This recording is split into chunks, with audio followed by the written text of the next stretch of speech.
Bueno, la verdad que no sé si agradecer o no a Marco esta invitación, pero ya, porque ya me ha embarcado en muchas tareas.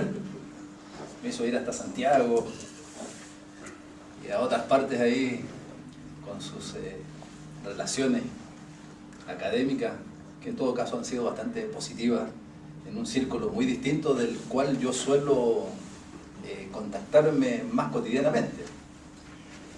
Pero como resultado de ello, la verdad es que he tenido una experiencia muy grata por el hecho de vislumbrar la amplitud de criterios y de trabajo que hay entre los investigadores científicos de nueva escuela, no digamos más jóvenes, de una amplitud que a veces uno, a lo mejor prejuiciadamente, tendría a interpretar con cierta rigidez, y hoy veo una apertura a los distintos niveles y manifestaciones culturales. Me imagino que en ese contexto viene esta invitación para esta conversación sobre un tema que efectivamente lo hemos denominado sobre el arte poética, para vincularlo a la nominación clásica del concepto, que en realidad tiene varios sentidos la concepción de arte poética. En un sentido está muy vinculado a la creación literaria, donde es una especie de receta para la creación de arte, fundamentalmente de arte literario. Sin embargo, no es el contexto fundamentalmente en el que yo voy a coger, sino que más bien tiene que ver con la idea de la poética como recepción y como interpretación y como construcción de realidad. Quizás si tuviera que llevar un título a esta conversación, tendría que ser algo así sobre la intromisión de la fantasía en la construcción de realidad. Bueno, para comenzar les leo un pequeño y magistral cuento de nuestro latinoamericano Gabriel García Márquez, que se llama El drama del desencantado. Dice este breve relato. El drama del desencantado, que se arrojó a la calle desde el 10º piso, y a medida que iba viendo a través de las ventanas la intimidad de sus vecinos, las pequeñas tragedias domésticas, los amores furtivos, los breves instantes de felicidad cuyas noticias no habían llegado nunca hasta la escalera común, de modo que en el instante de reventarse contra el pavimento de la calle, había cambiado por completo su concepción del mundo y había llegado a la conclusión de que aquella vida que abandonaba para siempre por la puerta falsa valía la pena de ser vivida. Ese es el cuento de García Márquez, un microcuento en términos técnicos literarios. Bueno, esto que él aquí pone en escritura es definitivamente una ficción. O sea, nadie pensaría que lo que el relato cuenta es verdad, es una ficción. Pero en términos de la interpretación poética tiene el sentido curioso de que es una mentira verdadera, o al menos es una mentira bella. ¿Por qué? Porque nos entrega una serie de informaciones y de enseñanzas que nosotros podemos colegir y apropiar y utilizar en nuestra vida. En primer lugar, la dimensión literaria nos permite adentrarnos en otros yo sin dejar de ser nosotros mismos. Vale decir, nos permite una especie de amplificación de perspectiva, porque nosotros miramos el mundo desde la perspectiva exclusivamente personal, no podemos mirarla desde otro. O sea, el hecho de predicar yo inmediatamente lleva implícito el predicar no yo. Soy yo frente a lo demás que no soy. Entonces, la ficción literaria nos permite en primera instancia ese juego de ser yo siendo un no yo, que es el personaje de ficción que en buena medida se viste con nuestros propios ropajes. O sea, en alguna medida somos yo y él y yo. Por otro lado, esta ficción nos permite conocer la vida desde una perspectiva exclusiva. Por ejemplo, nosotros no podemos conocer el ciclo vital de los demás de manera completa. porque en la medida en que nosotros lo seguimos, se agota el propio ciclo nuestro. Por lo tanto, aparece la literatura como una especie de abreviatura de la vida. Entonces nosotros podemos entrar en otras vidas, en el tiempo que demora la lectura, que pueden ser horas, días, semanas, dependiendo de la extensión y el tiempo disponible para leer. Pero ahí podemos recoger, digamos, un ciclo vital de manera completa, aunque ficticiamente. Por otro lado, la dimensión literaria nos entrega y es capaz de revelar la movilidad de la vida. A diferencia del saber teórico que trabaja con conceptos, y por el hecho de trabajar con conceptos produce como una especie de detención de la movilidad vital. Claro, porque el concepto define, y al momento de definir, usando esas viejas reglas del género próximo y la indiferencia específica para captar la esencia de lo definido, queda ahí aquietado en la esencia. Y como algunos piensan que esa esencia es absoluta, definitiva e inmodificable. En buena medida, uno de los inconvenientes de la ciencia y de la filosofía está en el hecho de que no puede dar razón del dinamismo de la vida. ¿Ah? Como aquel entomólogo, digamos, que no puede trabajar con los insectos mientras vuelan, sino que tiene que apresarlos, atravesarlos con un alfiler, meterlos en un insectario o reemplazarlos por alguna técnica virtual hoy. Pero esa es más o menos la lógica. En cambio, la ficción literaria permite recoger el dinamismo, en tanto dinamismo en la obra. Y obviamente es por el carácter simbólico que ella tiene. Las ciencias y la filosofía y el saber conceptual está amarrado a ese principio de contradicción, de que las cosas son o no son, pero no pueden ser y no ser al mismo tiempo y en el mismo sentido. En cambio, la ficción, en general el arte y la literatura, son de base metafórica, son de base simbólica.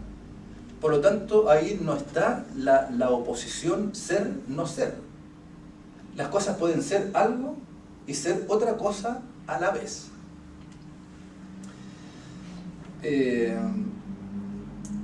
Por ejemplo, en el viejo Quijote de la Mancha, ahí nos habla Don Quijote de que él tiene un caballo al cual nomina Rocinante. Y es un juego de palabras, porque el Rocín es un caballo de mala catadura, un caballo flaco, algo desnutrido, pero en la obra él lo llama Rocinante, es decir, antes fue Rocín. Al ser ahora Rocinante, es un caballo que está al mismo nivel de Babieca, el caballo del Cid. O sea, es Rocín, pero es a la vez un gran caballo. O con ese clásico ejemplo del yelmo, que es el casco del caballero andante, que él lo toma de una bacía, que es de una especie de tiesto donde hacen espuma los barberos. Y lo llama ahí en el Quijote baciyelmo. O sea, es vacía y yelmo a la vez. Entonces ahí el principio de no contradicción queda superado. O sea, y esa es una de tantas licencias que tiene el arte. Bueno, eso quiere decir que la ficción literaria, la ficción poética, la ficción artística, siempre entrega una verdad. Y en el caso particular de este cuento de García Márquez, él entrega una enseñanza. Y nosotros advertimos inmediatamente que el drama del desencantado no es que él no haya encontrado sentido a la vida, sino que el drama está en que él descubre el sentido de la vida cuando ya su fin es irrevocable. Y lo descubre precisamente cuando va cayendo, es decir, al mirar por la ventana y descubrir las otras vidas de sus vecinos. Como dice el texto ahí, cuya noticia no había llegado a la escalera común. Vale decir, en última instancia, este cuento tiene una profunda enseñanza. O sea, hay una profunda verdad de por medio. Y es que el sentido de la vida, en la percepción de García Márquez, no está en otro mundo, sino que el sentido de la vida está en las pequeñas cosas que acompañan a nuestro quehacer cotidiano.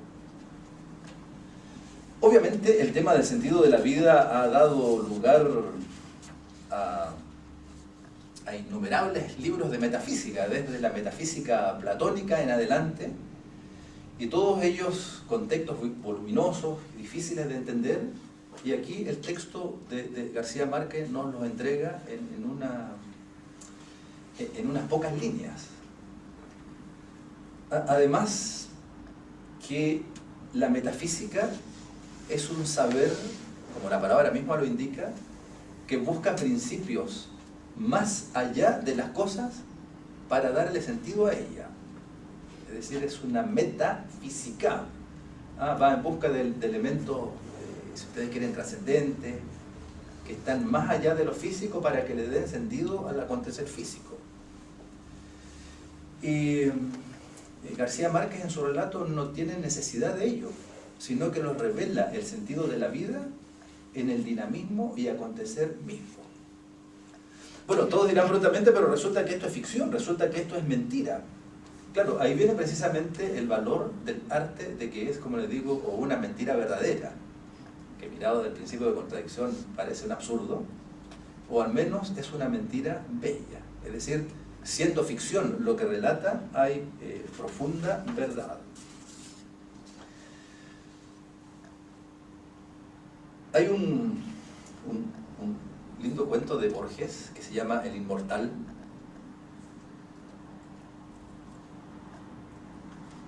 Y en él es un cuento más largo que este que les acabo de leer, pero no tiene más allá de 10 páginas. Borges pone en escena la historia de un individuo que bebe agua del río de los inmortales, y le ocurren algunas cosas ahí en el breve relato.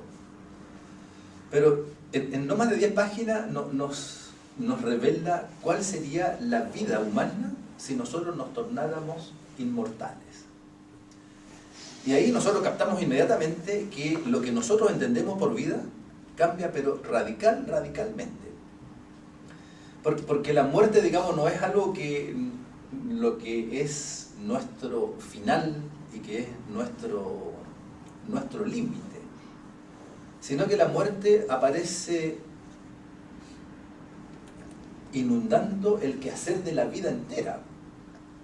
Si fuéramos inmortales, no habría drama en ninguno de ustedes que esta exposición durara 2 semanas y media, ni para nuestros estudiantes que realizaran 800 veces el curso de introducción a la lógica, como cuenta ahí en el relato Borges, de uno que haciendo piruetas sobre una roca se cae y sus amigos se demoran 72 años en socorrerlo.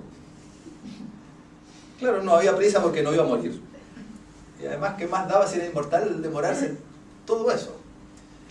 ¿Se fijan? De lo que nosotros no podemos tener experiencia directa, ni de ninguna otra forma, el arte nos pone en evidencia una potencial verdad. Y hay ahí, como les digo, la obligatoriedad, si nosotros queremos llevarlo por la vía conceptual, de escribir unos cuantos capítulos, y el relato puede despacharlo en unas muy pocas páginas con un profundo sentido. O sea, he tratado de reproducirlo de la mejor forma que he podido, pero de ningún modo voy a poder reemplazar la lectura que ustedes hagan del cuento, así que se los recomiendo. Se llama El Inmortal, de Jorge Luis Borges, el escritor argentino. En este sentido, el arte poética es una forma, como decían los antiguos griegos, de la aletheia, que es el nombre primero que tiene la filosofía. La filosofía no se llama así primeramente, se llama ya cuando llevaba algo camino recorrido filosofía, empiezan esta actividad y no tiene nombre en principio. Y la llaman, entre otros, también la llamaron meteorología, la llaman Aletheia, que traducido viene a ser algo así como descubrimiento, desvelamiento, una forma de quitar el velo para que se trasunte una verdad. Entonces, el arte poética está instalada en este mismo nivel. Es decir, es una forma de desvelar lo que acontece por una vía no racional, por una vía simbólica, por una vía artística, o siguiendo la conceptualización, por una vía poética. Porque la concepción poética original no es solo para el arte literario, sino que la poiesis es creación. Eso significa el verbo griego poieo, crear, producir. Entonces, el arte poética es un arte de creación. A su vez, la palabra arte es la traducción latina de tecné. Y tecné es el nombre que le da Aristóteles a aquella dimensión del saber intermedio entre lo general y lo particular. El arte, que nosotros podríamos traducir tecné directamente por técnica, pero la verdad es que no son exactamente lo mismo. Porque la técnica entre nosotros tiene que ver más bien con un operar, con un hacer.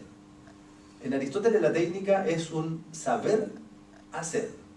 Es decir, el técnico marca el acento en el saber y luego en la operatoria. Como Aristóteles provenía de una familia de médicos, casi todos los ejemplos que da Aristóteles provienen de las ciencias biológicas. Señala él que la medicina, por ejemplo, es un claro ejemplo de tecné, que en él se produce un proceso de inducción en el cual se observan determinadas síntomas en pacientes, después se los rotula con un principio general que es la denominación de una enfermedad, pero la medicina no tiene sentido si ella luego no se aplica, y esa aplicación es entre individuos particulares y concretos. O sea, el arte es aquel saber intermedio entre lo general y lo particular. Se caracteriza por ir de los casos particulares a un principio que los reúne, pero ese principio tiene que volver al caso particular. Entonces, el arte poética es ese saber intermedio entre lo particular y lo general. No tiene la generalidad absoluta del saber conceptual, pero tampoco se queda en el nivel concreto de lo particular. Entonces, él puede revelar las vidas, revelar condiciones humanas, sin privarlo del carácter dinámico que es el principio vital, es decir, de la movilidad del ser. Y por esa razón, lo que nos entrega es algo que nosotros no solo entendemos, sino que además sentimos. Y esa es otra dimensión que le queda vedado al saber conceptual. Que nosotros perfectamente podemos definir lo que es felicidad, pero ser profundamente infelices. Porque opera, digamos, en un nivel de conceptualización y a veces hay una gran diferencia entre lo que pensamos y lo que vamos sintiendo. En cambio, el principio poético, ya sea de creación y de recepción, es un principio afectivo. Hay ahí un condolerse, o sea, es entender vivencialmente lo que acontece al ente de ficción. Y es por eso que muchas obras han trascendido mucho más allá de lo que habrían sido, digamos, lo que habrían sido valores estéticos o literarios exclusivamente, y han trascendido a la vida. Por ejemplo, la psicología ha recogido una expresión que se llama bobarismo, para captar una permanente insatisfacción que nos corroe. Eso está tomado de una novela del siglo XIX de Flaubert, un gran escritor francés, que se llama Madame Bovary. Y esa gran novela ustedes tienen tiempo de leerla, les gustará mucho. Cuenta la historia de una mujer que se educa en la lectura romántica, que le hace mucho mal, y ella busca después vivir lo que las novelas han contado. Claro, y no lo encuentra en ninguna parte, porque ella intenta hacer de la ficción absoluta realidad. Entonces se produce una destrucción de su vida, de su familia, tiene un final bastante trágico, pero es una insatisfacción permanente que la corroe. Es decir, el valor estético, digamos, de la obra trasciende mucho más allá de lo que puede ser simplemente una percepción. Hay además una cuestión emotiva que nos acompaña. Claro, y uno no puede dejar de condolerse de la tragedia de Madame Bovary. Bueno, estas reflexiones en realidad tienen un objetivo, y es la idea de poder evitar ciertos extremismos que a veces en el mundo actual se dan. Uno de ellos, por ejemplo, es esta especie de ecuación que se da: razón igual ciencia igual verdad. En el sentido de que el saber científico sería el único que es capaz de revelar la verdad o las presuntas verdades. Y cualquier aquella manifestación distinta de realidad que no coincida con los principios científicos, a veces para algunos es mirado casi como falta de higiene mental. O sea, en el fondo lo que pretenden estos diálogos, estas conversaciones, es poner en evidencia que la fantasía es también una dimensión que nos acompaña, es una dimensión que está de manera permanente en nuestras vidas.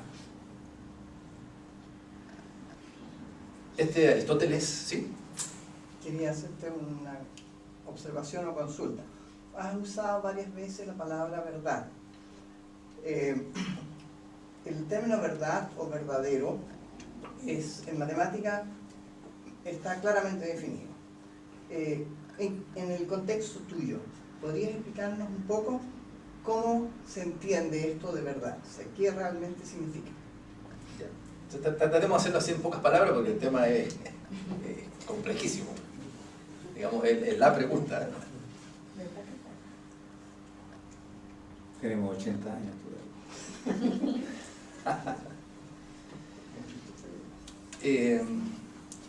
un filósofo, un gran filósofo alemán, Martin Heidegger, cuyas obras completas todavía no se terminan de escribir, ya van alrededor de 50 volúmenes. Para todo es un verdadero misterio cómo pudo escribir tanto y con la calidad de lo que escribió. Él señala que la pregunta siempre induce a la respuesta, y él establece una distinción entre lo correcto y lo verdadero. Entonces dice, las ciencias, en general las ciencias físico-matemáticas, se acercan a la realidad con la pregunta ¿cuánto? Entonces, la respuesta es coherente, obviamente, con la pregunta. Por lo tanto, la respuesta que se da es una cantidad, una cifra, o digamos, algo mensurable. Y dice Heidegger, eso nos pone en relación con lo correcto, pero no necesariamente con la verdad. Porque la verdad vendría a ser una especie de mostración más amplia de lo que es. Lo que no se muestra, por ejemplo, de la realidad cuando preguntamos ¿cuánto?, se puede mostrar con la pregunta ¿qué es? Si yo pregunto ¿qué es esto?, la respuesta es diferente si me pregunto ¿cuánto puede aportar esto? Y las dos pueden entregar corrección, pero no necesariamente verdad. Entonces, en este contexto, ¿qué es lo que se entiende por verdad? Una forma de develamiento, de mostración de lo que hay. Entonces, la pregunta es, ¿quién se puede arrogar el valor de averiguar por la verdad. La idea de Heidegger es que cuando los saberes se extreman, cuando los saberes van más allá de lo que pueden, cometen un error de perspectiva, porque ellos le están dando el valor absoluto a algo que se muestra a su modo de preguntar. Pero frente a otras preguntas, eso preguntado se puede revelar de maneras distintas. Entonces, esto significa que la verdad entonces no es ni una cifra, ni una esencia, sino que son los modos de desplegarse y manifestarse lo que hay. Y esa verdad es como una especie de iluminación que se va dando, se va desplegando históricamente. Si bien es cierto, una verdad matemática tiene el valor desde el modelo matemático y desde el tipo de investigación que se lleva a cabo. Pero como algunos han trabajado, lo que es verdad en matemática puede ser falsedad en física o en química o en otro saber.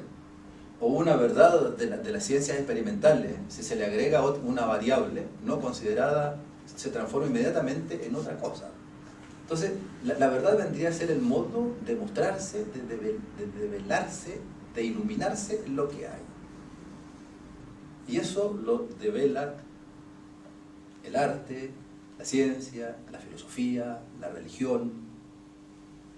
Claro, lo podemos ver también en la dimensión de la religión, porque uno se pregunta, hoy no hay milagros.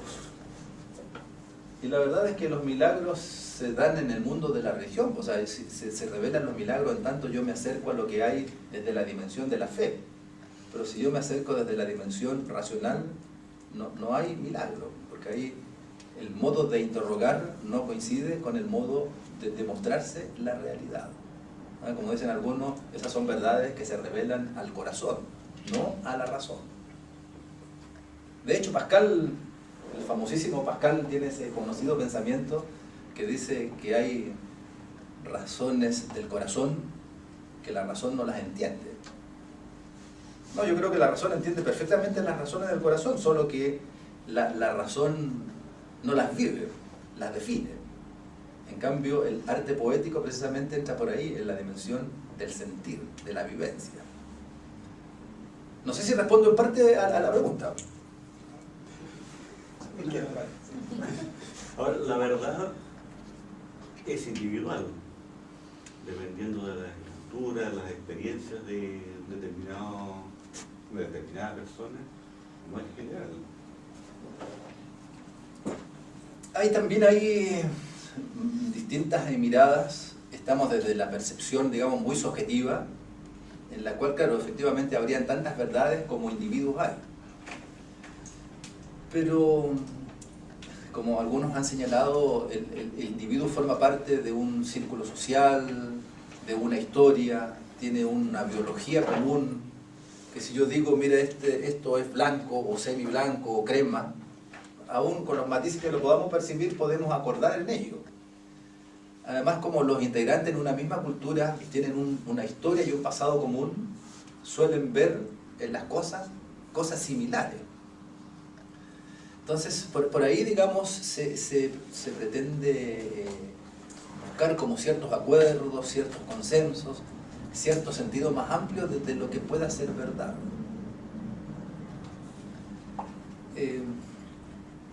Serían verdades particulares, claro, dependiendo, por ejemplo, si en culturas diferentes. Así es, tendrían alcances históricos. Pueden ser verdades. Sí, tendrían alcances históricos, culturales, más que alcances absolutos. Bueno, para el griego las verdades eran absolutas. El griego pensaba, por ejemplo, que la belleza se manifestaría de manera igual para todos. Y que ese refrán, que en cuestión de gustos no hay nada escrito, para el griego clásico no tiene sentido, porque significa que hay una falta de capacidad para captar lo que hay. Claro, pero para ello tenemos que pensar en qué era lo que el griego entendía por bello. Y para el griego bello era lo que respondía a su esencia, a su naturaleza, o sea, tenía un nivel de perfección.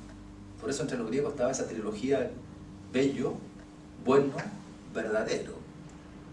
algo verdadero no podía no ser bueno, ni podía ser falso. Estaba ahí la trilogía absolutamente amalgamada, bueno, bello, verdadero. Pero claro, la mirada más contemporánea está en estas flexibilidades, y la verdad hoy se está captando en un sentido mucho más limitado en su alcance. Bueno, para hacer un poco de propaganda, yo escribí un libro que se llama De la verdad a la interpretación, ¿ah? Tratando ahí precisamente de seguir la secuencia de lo que ha pasado desde las verdades, las miradas clásicas, a lo que hoy se suele llamar más bien interpretación. Y eso me conmovió desde muy temprano, desde cuando yo leí un clásico libro que se llama Teoría de las Revoluciones Científicas, Thomas Kuhn, y me llamó la atención de que el libro casi no usa el concepto de verdad, y cuando es prácticamente una historia irruptiva de la ciencia. Claro, y es precisamente por ahí que está instalado, digamos, en esta concepción más bien de que los paradigmas entregan resultados, cuyo resultado es válido al interior del paradigma, pero si el paradigma se renueva ya no tiene el mismo valor en el otro, en el que lo reemplaza. Y ahí trabaja todo eso del giro copernicano, que ustedes saben perfectamente. Y claro, por eso él no usa ese concepto. Hay un epílogo que lo usa 2 o 3 veces, pero no más. Así que es uno de los conceptos hoy difíciles de usar. Bueno, para concluir, déjenme avanzar en 3 cositas más con mucha brevedad. Esta fantasía que, como les digo, ha sido como una especie de la loca de la casa, en realidad tiene mucha presencia en nuestras vidas. Ya sea en las vidas individuales, como también en las vidas históricas.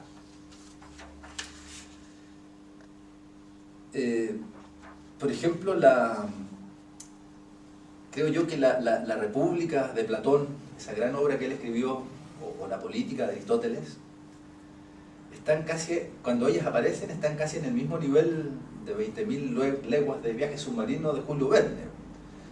Porque lo que pone Platón en escrito es algo que nunca ha ocurrido. Él imagina cómo puede ser una república, y lo plantea en términos ideales, pero no ha sido. Claro, si bien es cierto que él conoce las constituciones de muchas de las colonias griegas y toma muchos aspectos para la construcción de esa república, la segmentación, la estructura, la tarea de los artesanos, de los soldados, del gobierno, de la democracia, de la demagogia.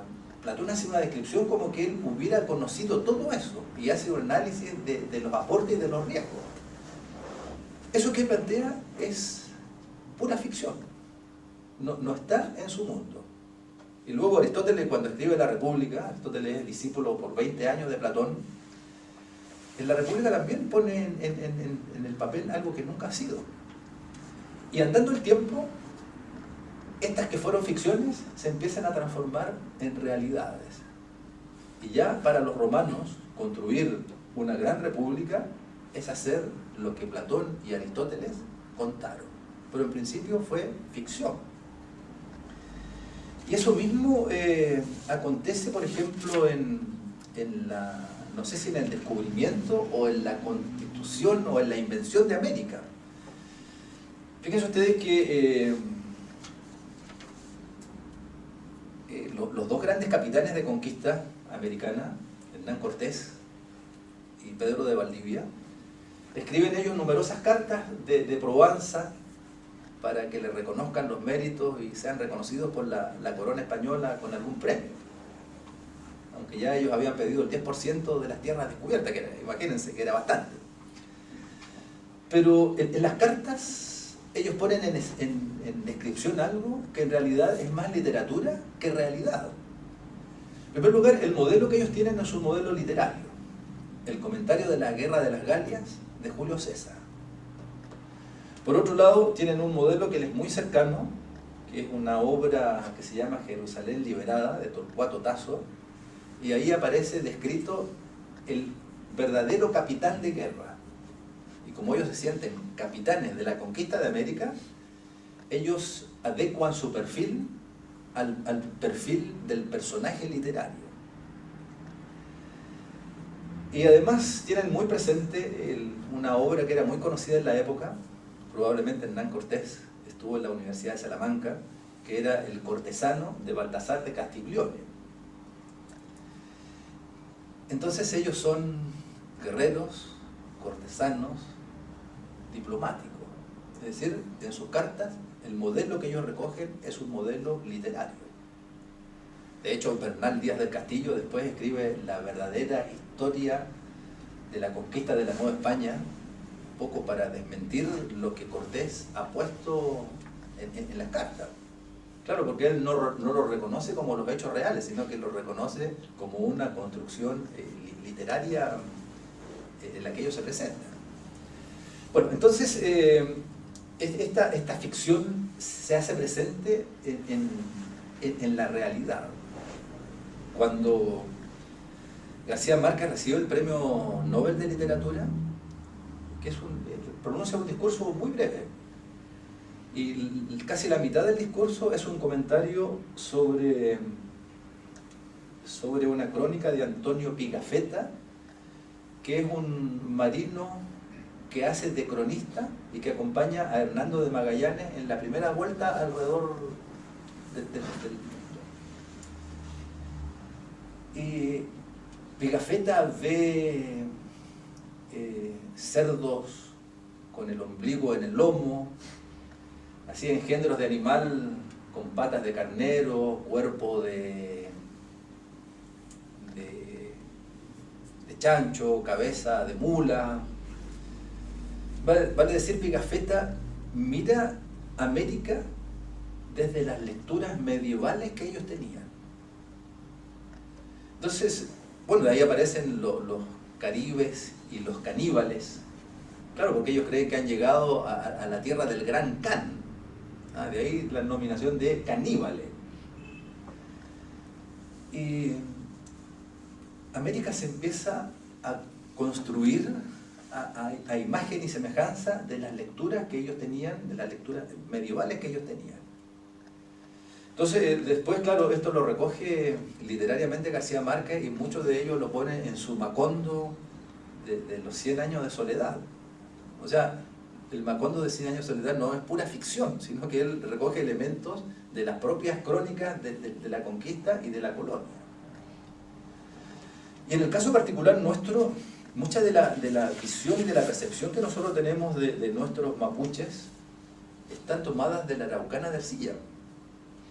Hasta detrás de ese club Colo Colo y de ese indio que es su representación, está la figura ahí de la mesura y de todo lo que representa Colo Colo, pero no es el Colo Colo real, que probable hasta no haya existido, sino que es el personaje que Ercilla pone en la Araucana. Es decir, la ficción se hace realidad, se torna realidad. Tal como se produce ese proceso de introyección, sobre todo en nuestras adolescencias y en los adolescentes de todos los tiempos. Y por eso podemos ver nosotros la recreación de los Daddy Yankee por la calle, de la Lady Gaga, e incluso de las animaciones japonesas. Yo las he visto entrar a esta facultad. Claro, es la ficción que se torna realidad. Es decir, el arte literario recoge elementos de la realidad y forma arquetipos, pero después esos arquetipos son recogidos por otro y se tornan realidad. Es decir, hay un juego ahí entre ficción y realidad que es bastante difícil de poder marcar con exactitud.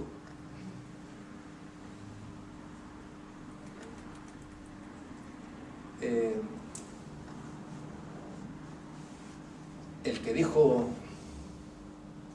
vamos a inventar la rueda o vamos a crear naves que viajen por el fondo del mar o autos que vayan por el cielo, al momento de predicarlo eso es pura ficción. Es tanta ficción como la figura de Don Quijote en la mano, en la mente de Cervantes. Fijan, la ficción se torna realidad. Como algunos dicen, el humano es un animal fantástico. Los proyectos de vida nuestros, cuando son proyectos, son pura ficción. Cuando alguien dijo, mira, yo voy a estudiar matemáticas, voy a ser profesor de matemáticas, voy a ser doctor en matemáticas, eso era pura ficción. Y más de alguien que ustedes le contaron, dijo, ¿a dónde va a ser profesor y doctor? Doctor. ¿Se fijan? La ficción está entrometida en nuestra cotidianeidad, y por lo tanto nosotros no tenemos por qué discriminarla ni calificarla, les repito, como la loca de la casa, porque ella está en nuestra cotidianeidad más cercana. Claro, pero por ello no quiero que caigamos en lo contrario. Y les leo ahí otro pequeño artículo para terminar de un mexicano que se llama Juan José Arreola, que se llama Teoría de Dulcinea.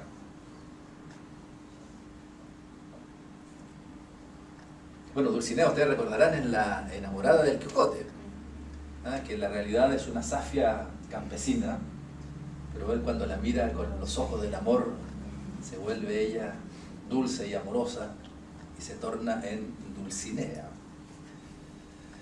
Recoge ese tema Juan José Arreola y dice: en un lugar solitario cuyo nombre no viene al caso, hubo un hombre que se pasó la vida eludiendo a la mujer concreta.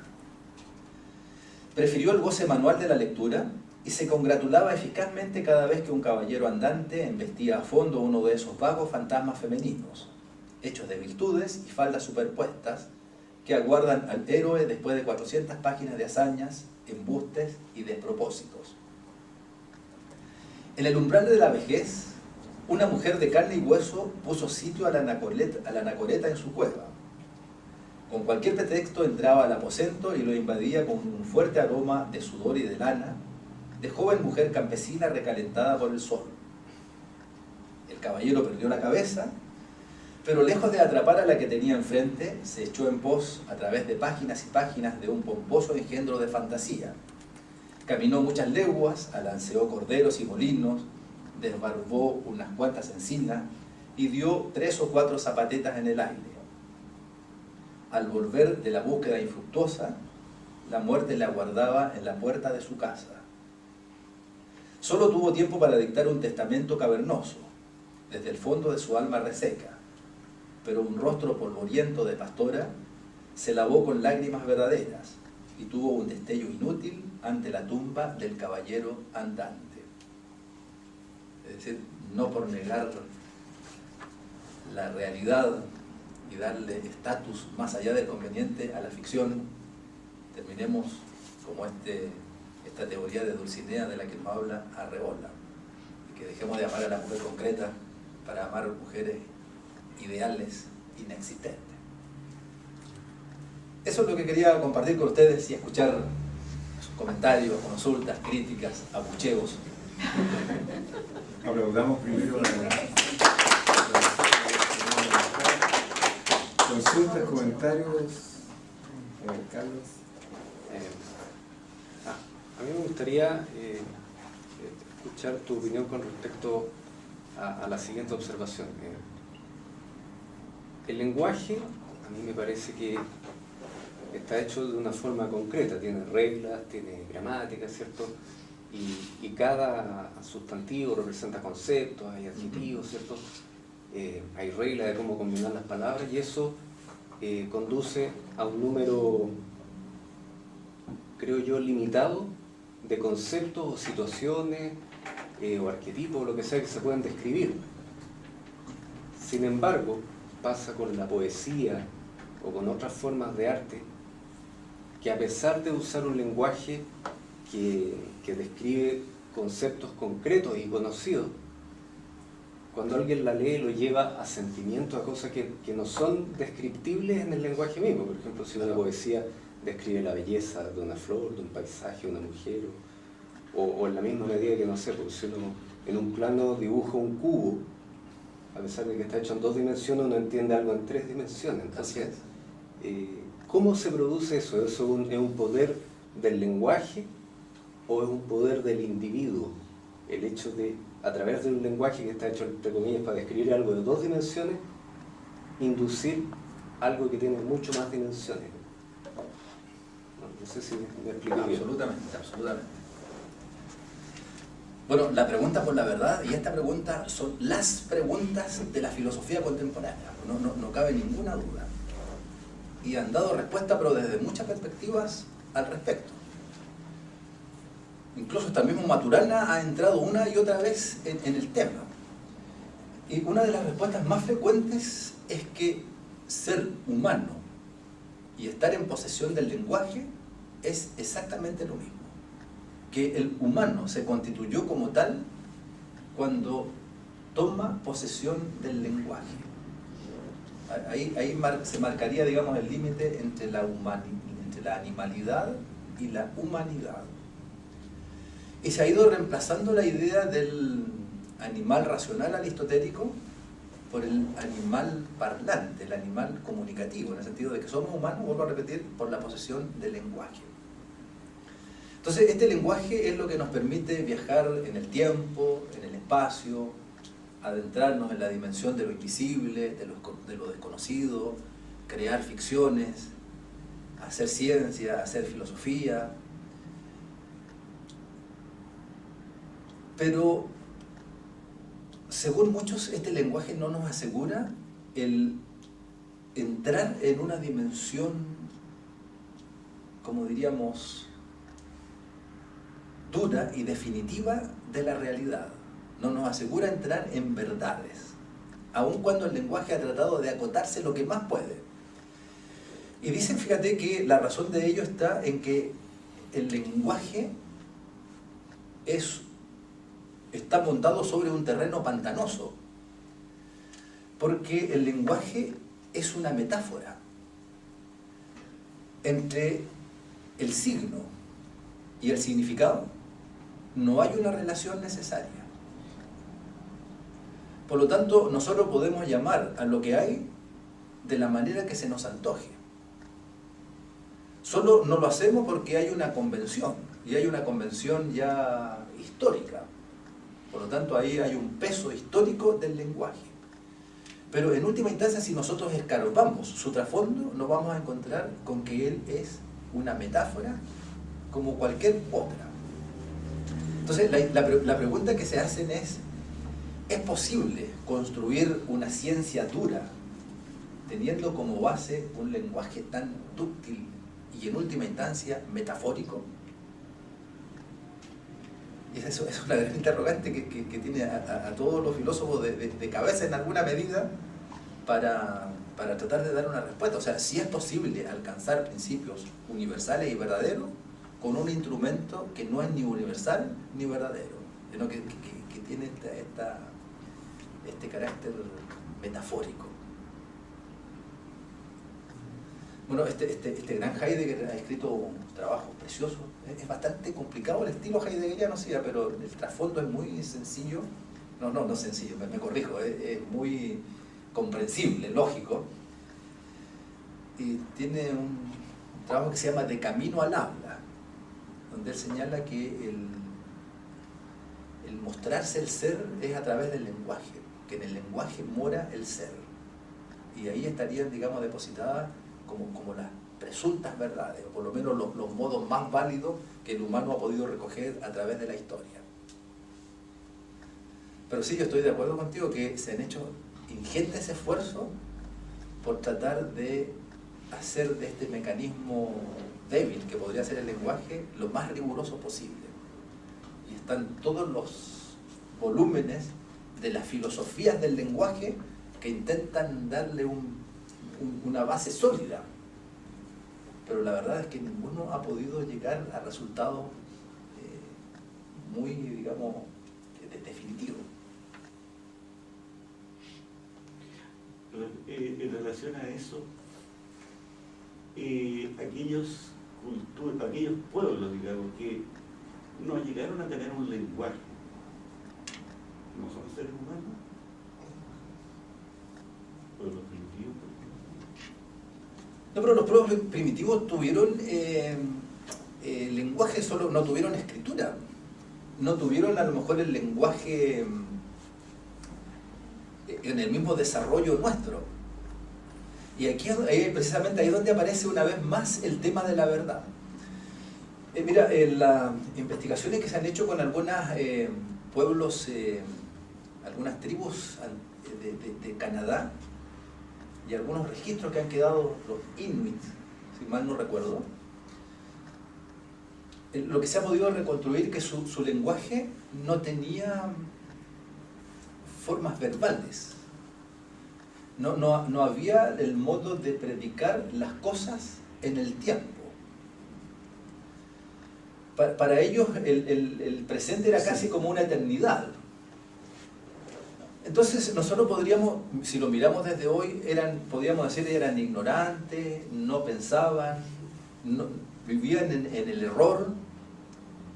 Y la verdad es que si nosotros somos flexibles de espíritu, debemos pensar que a ellos no les faltaba ni les sobraba nada para ser lo que eran.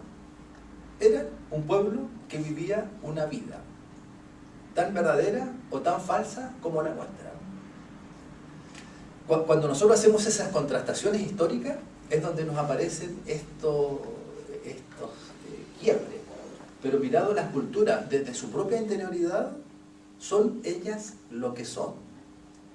Entonces, decimos nosotros, le faltaba lenguaje para poder predicar las cosas siendo en el tiempo.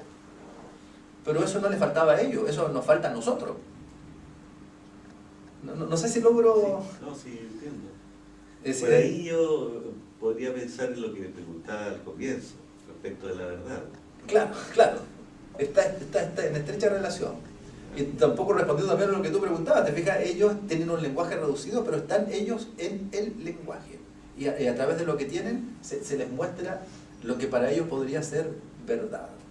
Claro, ahí me estoy acordando que una vez le escuché a un misionero hablando de unas tribus en África, que volviendo, si él dibujaba, por ejemplo, una figura tridimensional en 2 dimensiones, ellos no entendían de ahí una figura de 3 dimensiones, no estaba en su cultura. Claro. Ahora, si una persona lee un poema, no sé, de Neruda, por ejemplo, a algunas personas les puede gatillar toda una experiencia emocional, en su imaginación, en el fondo conectarse a lo mejor con ciertos arquetipos que quizás también se conectó, por decir Neruda, pero otras personas lo leen y no entienden nada. Entonces, ¿dónde está ese poder?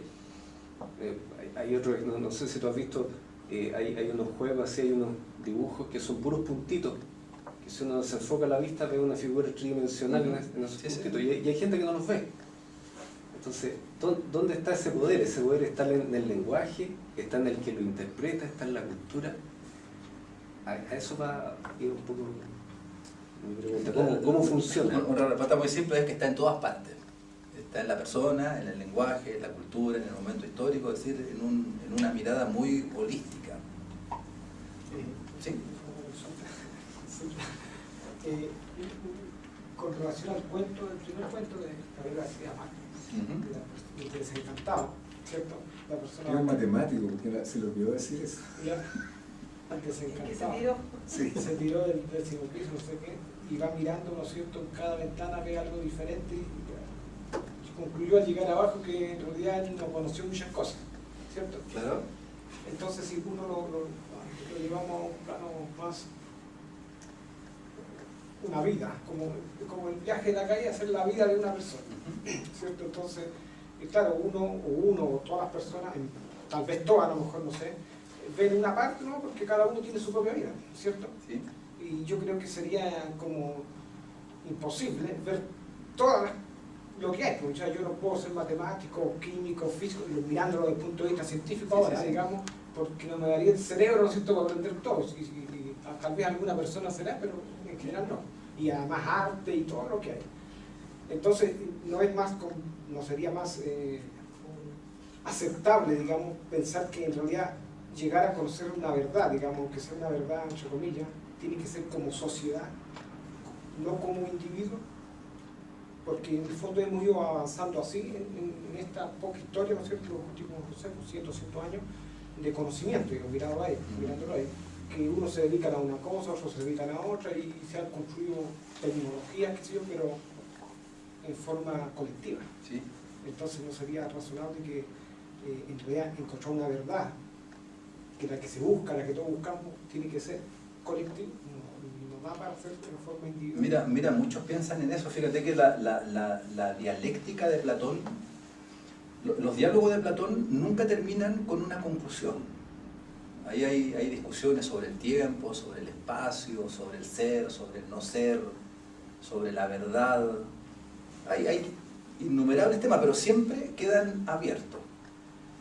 Entonces los especialistas en Platón han llegado a la conclusión de que lo que Platón en el fondo está señalando con ello es que la búsqueda de la verdad, es decir, ese diálogos, que es la expresión latina para demostrarse la verdad del logos, es algo que se busca históricamente.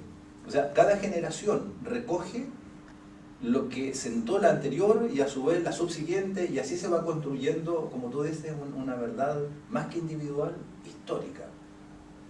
Porque el único que estaría en condiciones de captar la verdad sería Dios. En las definiciones medievales, Dios es el único ser que puede mirar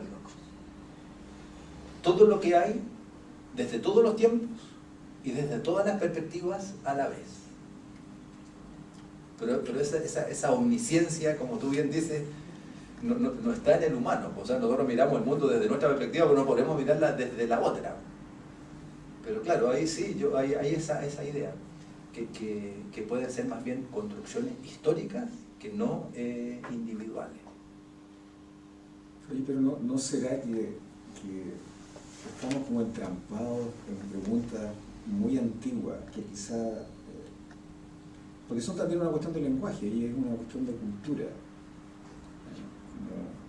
La verdad y la cosa, si tú empiezas si tú, por ejemplo, me preguntas una cuestión específica en matemática y en física, no en matemáticas, no voy a meter a las matemáticas porque estaba leyendo el otro día un artículo, un antropólogo tenía una frase que decía que el fotón era un constructo humano. O sea, me pareció muy interesante su aseveración porque es muy tajante, es muy arriesgada. Yo como científico no me atrevería a decir eso. Como no me atrevería a decir muchas otras cosas. Yo creo que uno, tal cual tú lo manifestaste, hay mucho extra en las opiniones y en las aseveraciones que quizás uno podría sacar, las puede mantener, digamos, ¿sí? Está en todo su derecho. Te doy un ejemplo.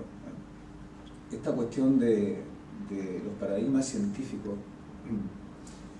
Heisenberg creía que las teorías físicas eran teorías, él se declaraba platonista y por lo tanto consideraba que eran teorías cerradas y por lo tanto había un conjunto de axiomas. Si alguna cosa se caía con respecto a la realidad, se caía la teoría, en el fondo ya había que reemplazarla por otra.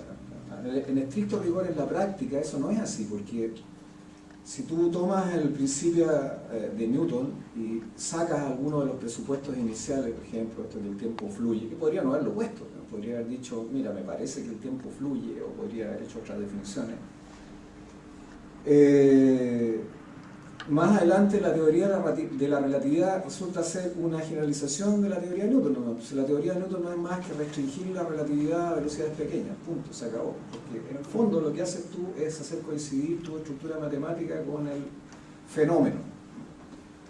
Pero el resto, bueno, lo voy a poner así, no lo digo en sentido peyorativo, es metafísica, porque es una cosa que es una percepción, es una conjetura, pero si lo pongo como una aseveración, efectivamente mi teoría se transforma en una cuestión axiomática, pero si la entiendo solamente como una propuesta, como una conjetura, lo que tengo es un continuo, o sea, no hay mucha diferencia entre, bueno, hay diferencia obviamente, porque estoy viendo un universo más amplio y tengo más información, entre la mecánica de Newton y la mecánica relativista. Y con las otras teorías pasa algo parecido, o sea, cuando Heisenberg en la escuela de Copenhague hace un montón de aseveraciones filosóficas respecto de la misma teoría, esas concepciones también son metafísicas porque no hay manera de probarlas. Yo podría decirle, mira, también hay una interpretación que me dice esto, Pero fuera de todas las aseveraciones, hay algo que se mantiene. O sea, tú lo dijiste al principio, una de las cosas que el ser humano hace es medir. O sea, una relación directa con el medio, acepte uno o no que la realidad es externa a uno y aparte, o es su imaginación, la relación que uno tiene con eso que se le aparece como medio, o con el medio siendo como una cosa externa, es esa medición. O sea, las matemáticas no son... Hay gente que piensa que el universo es matemático. O sea, Roger Penrose, que es un matemático, físico matemático famoso, cree que en alguna parte, no lo dice así, está escrito todo, ¿no es cierto? Tú podrías describir todo con matemáticas, ¿no? A mí me da más la impresión de que la matemática es un instrumento que te permite acceder a la realidad de una manera definida. Entonces, ¿no será que con todo el derecho nosotros hacemos extrapolaciones, ¿no? Concebimos el mundo más allá de lo que en realidad lo entendemos? Yo creo que eso es legítimo. Pero ¿no será que, independiente de eso, si uno quisiera acotar la verdad, porque, por ejemplo, podría decir, mire, que en realidad no es real y no es verdad que los planetas en el sistema solar giran en torno al Sol. Eso es un constructo humano. Pregunta, ¿eso es realmente un constructo humano? ¿No hay ahí una exageración? ¿No hay algo que sí es verificable, que sí es medible? Hay quienes piensan, ¿no es cierto?, que los mismos experimentos que nosotros desarrollamos, puede que en algunos casos sea cierto, determinan finalmente los resultados. A mí me parece una exageración. Si tú me preguntas a mí, me parece un poquito exagerado. ¿No hay aquí una especie, hay que tomar una especie de término medio? Es obvio que cuando nosotros hablamos, por ejemplo, uno se siente a sí mismo en esta especie de estructura mental donde está la conciencia, y se siente como otro yo hablándose a sí mismo. Uno habla de mi cuerpo, de mis ojos, como si fuera un otro hablando de mi cuerpo y de mis ojos, pero eso es una forma biológica de acercarse al mundo y legítima por lo demás, que además es muy rica, y da exactamente lo mismo que te digan cuáles son los motivos por los que esto se produce, aunque llegáramos a poder determinarlo, porque finalmente tú vas a seguir viendo igual. Y las cosas que creas mentalmente las vas a seguir aceptando como parte tuya porque tienen que ver con tu sensibilidad, con tus impresiones, y por lo tanto además quitarle eso sería absurdo. O sea, yo prefiero tirarme del edificio que vea todas las ventanas al lado. Pero no hay algo aquí ya un poquito extremo en pensar que todo es opinión y todo es...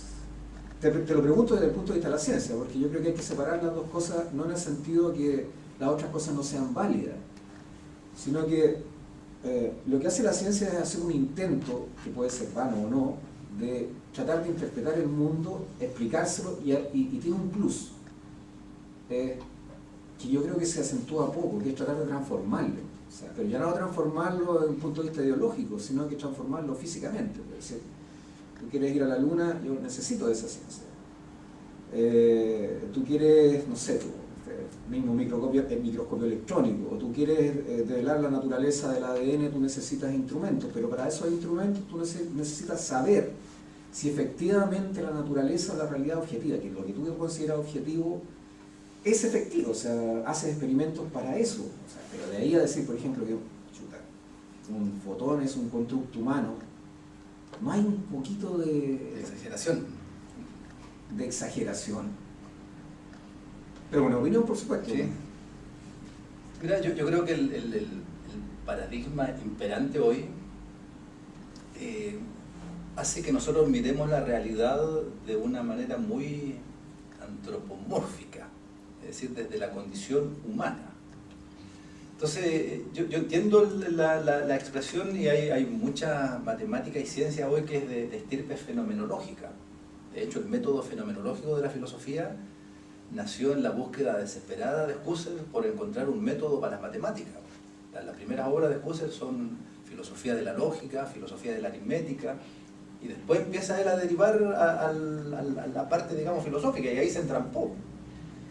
Y de hecho él, ya cuando tenía más de 70 años, escribe un diario y dice que él agotó toda su vida en busca de un método, y que si él tuviera la posibilidad de tener la edad de Matusalén, recién empezaría a pensar en la posibilidad de ser filósofo. Tendría que vivir como 900 años, que es lo que cuenta la edad de Matusalén en la Biblia. Bueno, pero esta mirada antropomórfica de la realidad señala que todo aquello que se muestra y aquello por lo cual nosotros nos interrogamos es algo que aparece en nuestra existencia. Pero sí tiende a evitar los extremos de subjetividad, objetividad. Y en ese sentido lo que él, yo me imagino, quiere decir es que el fotón se revela a una estructura mental que es la humana. Si no hay humanos, no habría fotones, como tampoco habrían piedras. Pero alguien va a decir, pero ¿cómo no hay piedras si a lo mejor estaría el oro por ahí si no hubieran humanos que se lo hubieran apropiado? La idea es que la noción de piedra, la nominación piedra, es un concepto que el humano hace para identificar un algo que hay ahí. Entonces, si desaparece esa mente que identifica ese algo y que lo diferencia de los demás, todo vuelve a un estado de caos, de indiferenciación. ¿Te fijas? Pero no está reconociendo eso la conciencia humana con la realidad, es decir... Sí, pues ahí hay un acuerdo, es más bien la mirada ecléctica es que es un encuentro. El mundo requiere de la captación humana como la conciencia humana requiere del mundo. Y que ese es un poco el criterio fenomenológico. Por ejemplo, si uno mira ahora el planeta Marte, ¿hay piedra ya? Sí, hay piedra, porque un planeta es un cuerpo que está ahí. Si nosotros estemos acá o no estemos, eso está ahí. Si viene un ser de otra galaxia, de otro mundo y logra llegar hasta ahí, lo va a encontrar. O sea, está. ¿Por qué nosotros tenemos que colocar este asunto desde nuestro punto de vista? Como porque nosotros pensamos... Mira, lo que te quiero decir, a lo mejor yo, diciendo lo que dice Eduardo, a lo mejor no le va a llamar piedra. Le va a dar otro nombre. Sí, le va a dar otro nombre. Claro, pero es que pero tendrá eso que ver con el lenguaje. Lo que ellos señalan es que la corporeidad de la piedra está en buena medida determinada por la corporeidad nuestra. Si, por ejemplo, si nosotros fuéramos así como una especie de espíritus que pudiéramos pasar a través de la materia, no habría materia. Hay materia porque nosotros tenemos una condición corporal.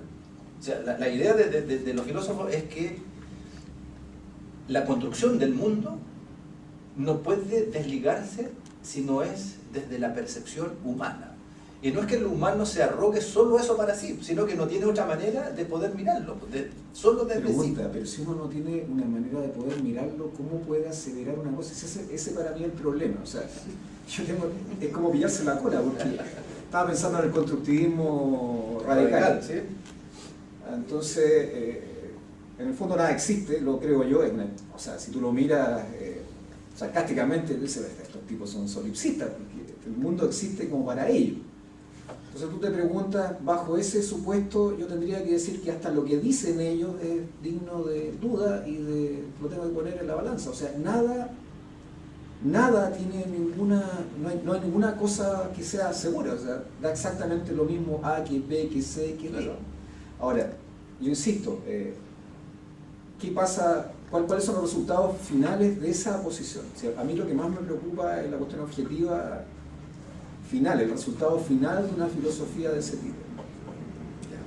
Porque una cosa de la que no sé si me he dado cuenta o no, finalmente, es que de una u otra manera nosotros terminamos actuando en el mundo ideológicamente, lo queramos o no, con muchas hipótesis que son metafísicas, es que no son demostrables ni experimentalmente, son supuestos, son conjeturas respecto a la realidad. Entonces, una conjetura de ese tipo, que todo depende es opinable, puede conducir, por ejemplo, a un relativismo absolutamente resignado, y lo que pasa generalmente en la sociedad es que eso nunca se da, o sea, no todo es relativo, sino que primero hay órganos de poder, ¿no es cierto? Hay alguna ideología que predomina sobre las otras, y lo que tú haces con eso es despojar a todo el resto de su capacidad de enfrentamiento a la ideología que se mantiene, porque le dices a todos, oye, no, si es que no hay nada que se pueda hacer, porque en realidad todo es relativo y es discutible. Sin embargo, la sociedad funciona sobre la base de órganos de poder, del mantenimiento generalmente de una ideología que es predominante con respecto a la otra. Entonces, en términos de acción porque al final, ¿qué es lo que hace uno cuando filosofa? Uno quiere una filosofía para la praxis, y la ciencia en algún sentido es una filosofía para la praxis. O sea, tú quieres transformar el mundo, tú verás qué matices le da. Ahora, yo insisto que incluso con esas objeciones, en la ciencia hay una cosa diferente, sin hacerla mejor ni peor. La diferencia radica principalmente en los resultados. O sea, la construcción, aunque parezca pesado esto, digamos, o sea, parece como soberbio, pero la verdad es que te ha permitido manejar el mundo como no se hizo en los últimos 2000 años. Entonces, hay ahí, respecto de la realidad objetiva, de la externa, yo no voy a hablar ni de las neurociencias, ninguna cosa, voy a hablar solamente de la ciencia dura. Ni siquiera de la matemática, porque yo lo considero un instrumento, no una realidad en sí. No soy pitagórico ni soy platónico. La diferencia es que yo tengo la sensación de que sí te ha permitido adentrarte en la realidad externa. Porque hay un juego dialéctico con la naturaleza que no depende tanto de ti. Entonces, tú te puedes hacer muchas preguntas, pero la naturaleza te puede responder otra cosa. Hay muchas teorías matemáticas muy lógicas, muy axiomáticas, pero que son absolutamente no físicas. O sea, yo puedo hacer ahora, con mis escasas matemáticas, mis escasos conocimientos de matemáticas, una teoría del universo que parezca muy coherente para todos, pero que sea absolutamente falsa, porque cuando yo tenga que llevarla a la práctica, eso, la naturaleza, cuando yo haga el experimento, cuando haga las observaciones, me va a decir que no. Y ahí hay una diferencia. La diferencia con el otro trato, con las ciencias sociales, por ejemplo, con otra, es que yo no estoy tratando solamente, estoy tratando conmigo mismo, y además estoy tratando con otro que es mi contradictor. O sea, es una ciencia de los seres humanos. Es mucho más complicada, porque ahí el factor subjetivo es, ya esto no es de un interlocutor extra, no es de un tercero. Entonces no hay una cosa ahí peligrosa en el sentido cuando uno... Yo estoy de acuerdo con que uno puede hacer metafísica y puede tener una idea sobre el mundo. La pregunta es cuando esa teoría que yo tengo sobre el mundo finalmente lo que hace es inhabilitar otras opciones de mundo. Entonces una teoría demasiado relativa, que te diga a ti, bueno, si es que todo en realidad vale exactamente lo mismo, no termina eso en transformándote en un ser incapaz de reaccionar frente a otras cosas. No hay un peligro ahí. Mira, la verdad es que yo no soy quien para dar unas respuestas así tan categóricas a esas preguntas de vida que tú propones. Pero para concluir este diálogo, me permito decir algunas cosas. Bueno, les cuento en primer lugar que estas ideas que están aquí son muy yo. Son cosas que yo le doy vuelta desde hace ya mucho. Tú mismo encontraste ahí cuando era director de investigación un viejo libro que yo escribí que se llamaba La literatura como método, que de algún modo también lleva algo de esto en juego. Así que te voy a responder muy literariamente. Cervantes escribió unas novelas que él le llamó las novelas ejemplares. Y hay una famosa novela que la leí yo en mis años de mocedad, que se llama El celoso extremeño.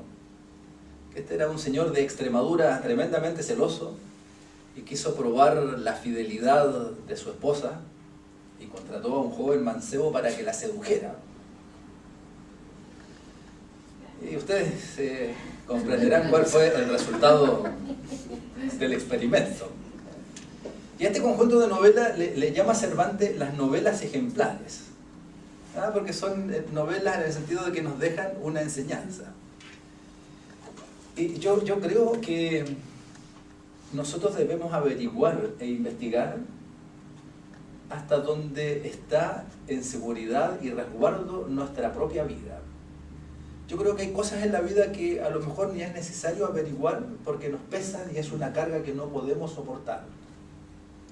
Hölderlin, el poeta alemán, escribe en uno de sus himnos que los dioses a él le han revelado tanto que es más allá de lo que humanamente se puede soportar. Y él terminó sus días en un manicomio.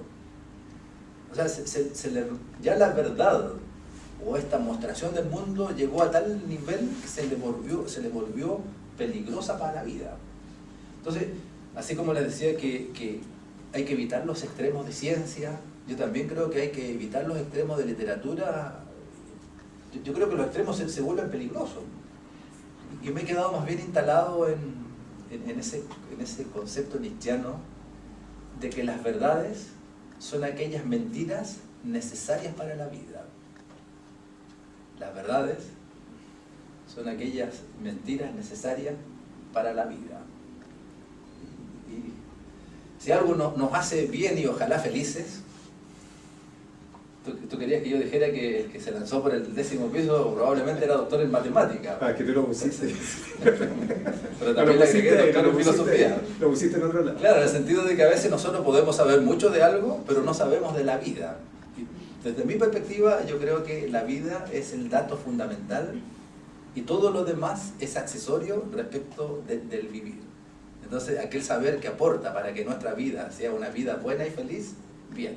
Pero todo aquello que la pone en peligro, desde mi perspectiva, hasta ahí. Tener una serenidad, un sí para lo que nos sirve y un no para lo que nos pone en riesgo. Bueno, muchas gracias por haberme escuchado en estas locuras.